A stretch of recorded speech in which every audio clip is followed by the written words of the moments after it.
Good evening, sir. My name is Savanath Reddy. Today, my topic is on the basis of their total score 200 candidates of a civil service.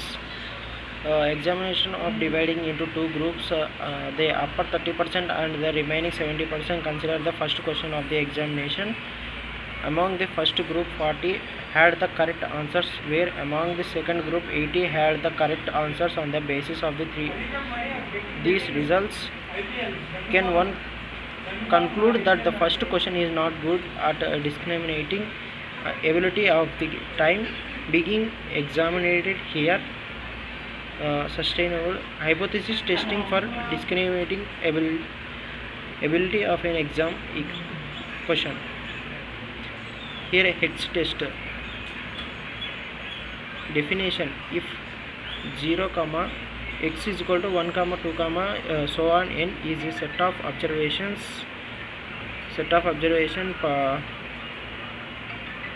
piece frequency order E1 is equal to x is equal to 1, 2, so on n is the corresponding set of expected for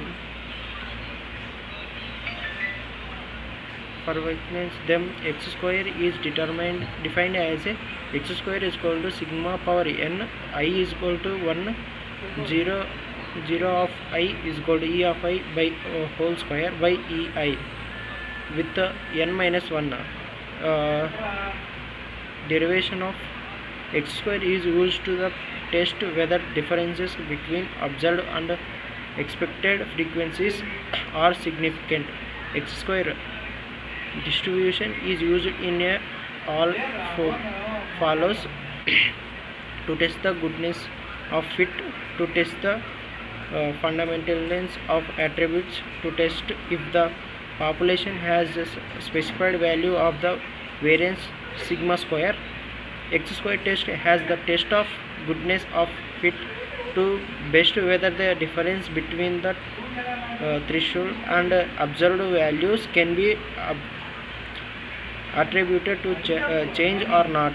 Null hypothesis H0: there is no significant difference between the observed and corresponding expected values. At alternative hypothesis H1, the difference is significant. Level of significance: set of alpha. Test statistic: assuming H0 is them, x square is equal to I, sigma I is equal to 1, 0 I minus EI whole square by EI gives rise to sigma power n, I is equal to 1, 0 I minus EI is equal to 0. Problem: 200 candidates are divided into top 30, 60 candidates, bottom 70, 140 candidates. First question correct answers: top 30 is equal to 40 correct, bottom 70%, 80 correct. Goal: test if the question efficiently discriminate between high and low performances. Define hypothesis: we are testing whether the questions has discriminating power, that is whether the protection properties of correct answer is significantly higher among the upper 30%. Let P1 is equal to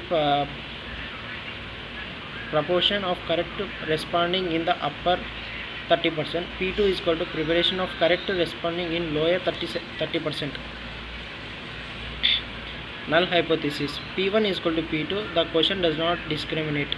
Alternative hypothesis H1: P1 not equal to P2, the question discriminate in the favor of high score.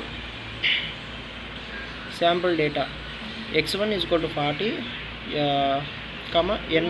n1 is equal to 60 is equal to greater than p power 1 is equal to x1 by n1 is equal to 40 by 60 is equal to 0.667. x2 is equal to 80, n2 is equal to 140 gives rise to p power of square 2 is equal to x2 by n2 is equal to 80 by 140 is equal to 0.571.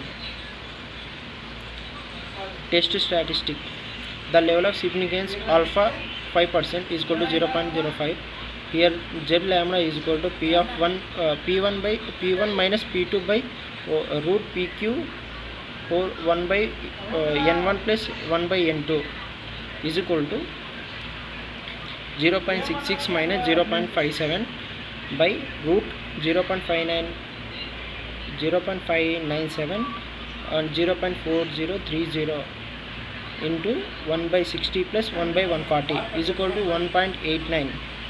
Here p is equal to 0.597, q is equal to 1 p and is equal to 1 minus 0.59 is equal to 0.473. Standard error is equal to root p of 1 minus p into 1 by 60 plus 1 by 40 is equal to 0,6 into 0,4. 1 by 60 plus 1 by 40 is equal to 0,24 into 0,0167 is equal to 0,004008. Significance 0,0756. Z static, z is equal to 0.667 minus 0.0571 by 0,0756 is equal to 1,27. Conclusion. At a 5% level of significance, the critical z value for a one-tail test is 1.645. Since z is equal to 1.27 less than 1.645, we fail to reject the null hypothesis. And thank you.